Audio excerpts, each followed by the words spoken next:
শায়লা সাথীর নামটা তোলার পিছনে কারণ হচ্ছে শায়লা সাথী আমার টিমের সবচেয়ে ভালো কাজ করতেছে এবং তার মার্কেট ভ্যালু ভালো এবং তার সঙ্গে প্র্যাঙ্কিংয়ের ভালো ভালো প্রজেক্টগুলো হচ্ছে। প্রজেক্টগুলো কাদের?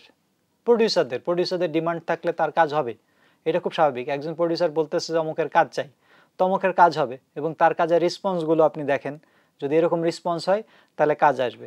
এখন যেমন তিথি ব্যাক করার কথা ছিল, তিথি হঠাৎ আমারে বলতেছে ভাই আমাকে তো সাথী আপনার টিমে ঢুকতে দিচ্ছে না। আমি বলছি এটা তোরে কে বলছে যে সাথী তোরে ঢুকতে দিচ্ছে না? ঠিক আছে, তারা এই কথাটা অন্য জায়গা থেকে যারা ক্লিক মেরে তাকে শোনাইছে। মোনালিসা হেভি ফ্লো 15 পিস প্যাকেটের সাথে 8 পিসের একটি প্যাকেট একদম ফ্রি। তারা চাচ্ছে যে একটা ঝামেলা পাকাবে, এই জন্য কারো না কারো নাম করে সিচুয়েশনটা ক্রিয়েট করতেছে। যখন সিচুয়েশন আস্তে আস্তে তারা দেখতেছে এটা তো হালে পানি পাচ্ছে, এইটার দিকে এগিয়ে নিয়ে গেছে।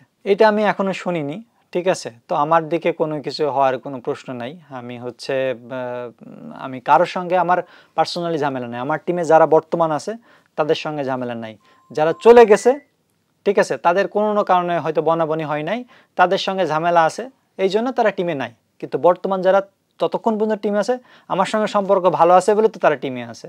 তো আমার টিমে যারা আছে তাদের সঙ্গে কোনো ঝামেলা হয় নাই।